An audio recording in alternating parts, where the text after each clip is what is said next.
Lad os se lidt nærmere på amtets plan. Kategori 1-områderne er kystområder af regional betydning. Det vil sige kyster, der har særlig naturmæssig, rekreativ og turistmæssig interesse. Typisk er der god offentlig adgang til disse kystområder. Der er P-pladser og mange steder også kollektive transportmidler. Det er kort sagt friarealer, som er let tilgængelige for alle borgere og turister. Vi kan se på kortet, hvilke 8 områder, der er af regional betydning. Det er Hundested og Spodsbjerg, Hyllingebjerg og Liseleje, Tisvildeleje ved Bølgebryderen, Rågeleje, Tinkerup og ved Gilbjerghoved, området Fyrbakkerne øst for Gilleleje Havn, Munkerup, og ved Hornbæk er det Hornebystranden, havnen og plantagen. Det er i disse regionale områder, at Frederiksborg Amt har, skal vi sige, den udfarende kraft. Amtet tager initiativet og sætter de mange forbedringer af kysten i gang, som er beskrevet i det samordnede program. Amtet leder arbejdet og administrerer de færdige kystsikringsanlæg. Sikringen af kategori 1-områderne planlægges udført i perioden fra 1992 til år 2001. Omkostningerne til forbedring i de delvis offentlige kategori 1-områder deles ligeligt efter en overordnet fordelingsnøgle med en tredjedel, som betales af amtet, og en tredjedel af kommunerne. Den sidste tredjedel fordeles mellem første rækkes grundejere. Kommunernes samlede andel forventes at blive 12 millioner kroner, mens amtet, ud over de 12 millioner, planlægger at bruge 10 millioner kroner på sandtransport omkring Tisvildeleje Bølgebryder samt ved Hornbæk og Gilleleje Havne. Kategori 1-grundejerne i første række ud til kysten må regne med en udgift på mellem 20.000 og 200.000 kroner per grund, afhængig af, om der skal etableres skræntfodsikring ud for deres ejendom. Det skal understreges, at beløbene er skønsmæssige. Kategori 2-områderne er de kyststrækninger, hvor offentligheden ikke har så let adgang. Initiativet ligger her hos grundejerne, som kan anmode amtet om at rejse en kystbeskyttelsessag. Amtet vil så, alt efter hvor stor tilslutning der er blandt grundejerne, beslutte, om en kystbeskyttelse skal gennemføres. Udgifterne til kystbeskyttelse skal i kategori 2 betales af grundejerne som hidtil, men som noget nyt skal grundejerne i baglandet, det vil sige i en bræmme på 3 km bredde bag kysten, også bidrage. Kystbeskyttelsen omfatter blandt andet strandfodring med fint hvidt sand, som skal vedligeholdes. Derfor skabes en langt mere attraktiv badestrand, som bliver et stort aktiv også for baglandets grundejere. Omkostningerne for grundejerne i baglandet vil beløbe sig til mellem 2.000 og 5.000 kroner per ejendom. Formanden for Grundejerforeningen Lundehøj Hårløse Lund, Åge Ankjær, er positiv over for amtets planer. Ja, det må jeg jo sige på den baggrund, at når man igennem så mange år har fulgt kysten og set, hvor stærkt eroderet den er blevet med årene, så kan man kun være interesseret i, at der bliver foretaget kystbeskyttelse.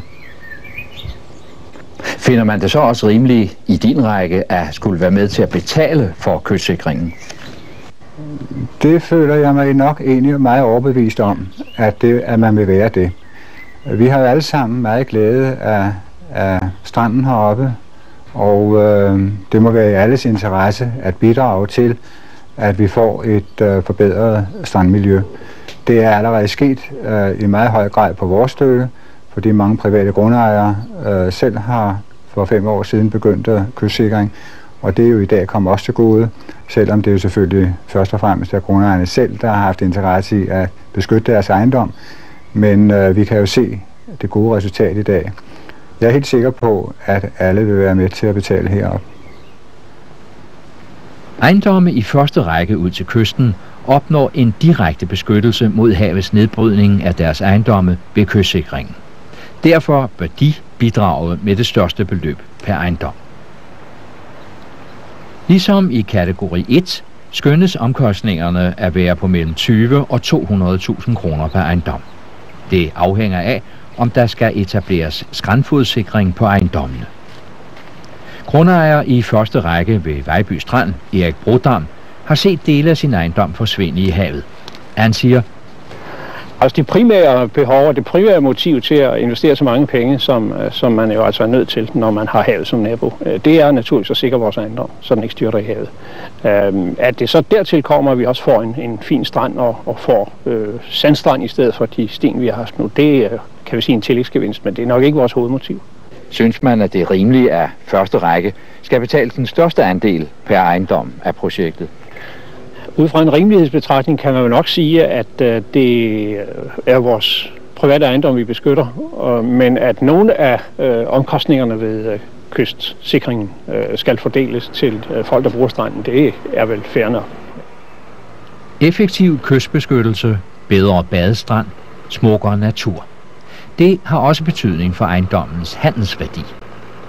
En af de lokale eksperter i handel med sommerhuse, ejendomsmægler Ole Lindgren, Top Danmark Bolig i Gilleleje, ved, hvad kystsikring betyder for priserne. Ja, der vil ske det, at priserne på ejendommene vil ikke, som markedet er i øjeblikket, ændre sig voldsomt. Men investeringen, man gør, vil medføre, at man kan holde prisen på sin ejendom. I det, at hvis der ligger en latent udgift på, at ejendommen den skal kystsikres, vil det med det samme smitte af på prisen i en salgssituation. Hvad vil der så ske, hvis der slet ikke finder nogen kystbeskyttelse sted?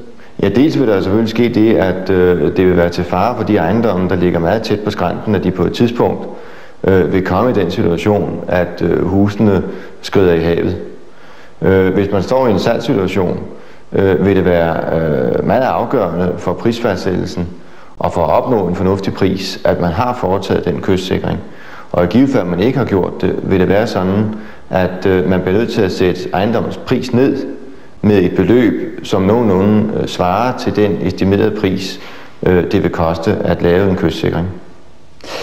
Hvad så med huspriserne inde i baglandet, altså op til 3 kilometer ind i landet? Hvordan vil etableringen af bedre strandforhold og en effektiv kystpleje påvirke huspriserne, tror du, derinde? Det vil være sådan, at hvis man får mulighed for ved den nye kystsikring at kunne lave en god strandbred, altså en god badestrand, så vil det absolut være noget, der vil kunne mærkes på priserne, også på husene i baglandet. Men selve det, at man får en kystsikring af skrænterne, der vil de bagvedliggende huse jo ikke have den samme interesse som dem, der ligger på kysten. Men så frem man får en god badestrand, det mener jeg helt klart vil være betydende for husene bagved. Til slut vil vi opridse den formelle fremgangsmåde for proceduren ved kystbeskyttelsessager. Vi har allerede været inde på, at selve initiativet til igangsættelse for kategori 1's vedkommende ligger hos amtet. Det er jo der, hvor offentligheden har let tilgængelige områder. I kategori 2-områderne er det grundejerne selv, som skal anmode amtet om at starte sagen. Når amtet har modtaget denne anmodning fra en grundejer, beslutter amtet at afholde et første møde. Alle de berørte grundejere i området indkaldes til dette møde, hvor amtet fremlægger et teknisk skitseprojekt, som de skal tage stilling til. Desuden forelægges et anlægsbudget og en omtrentlig fordeling af bidrag. På et efterfølgende amtsrådsmøde behandles de indsigelser og ændringsforslag, som måtte være fremlagt på det første møde. Og amtsrådet tager så stilling til, om sagen skal opgives, eller der skal afholdes et andet møde. Beslutter man sig for møde nummer 2, vil grundejerne her få forelagt et oplæg til bidragsfordeling, det vil sige, hvad hver enkelt skal betale. Til slut går sagen så tilbage til amtsrådet, hvor indsigelser og ændringsforslag fra det andet møde behandles, og hvor der træffes endelig beslutning, om sagen skal opgives eller gennemføres. Kystinspektoratet skal godkende det endelige projekt, før arbejdet påbegyndes. Direktør Per Rod Jacobsen tror, at kystsikringen på Nordkysten vil få stor betydning. Det er det første store samlede fremstød på denne front. Der tegner 5 kommuner og et amt. Og der er behov for lignende initiativer andre steder i landet. Om end det her nok er en af topscorerne, vil jeg sige. Men vi håber på, at det kan danne model og skole for, og inspiration for andre forvaltninger og andre områder her i landet til at gribe det an på nogenlunde samme måde, for det er godt gjort. Når amtets plan forhåbentlig er gennemført omkring år 2001, så vil Nordkysten igen have fine hvide sandstrande til glæde for hele befolkningen og turisterne.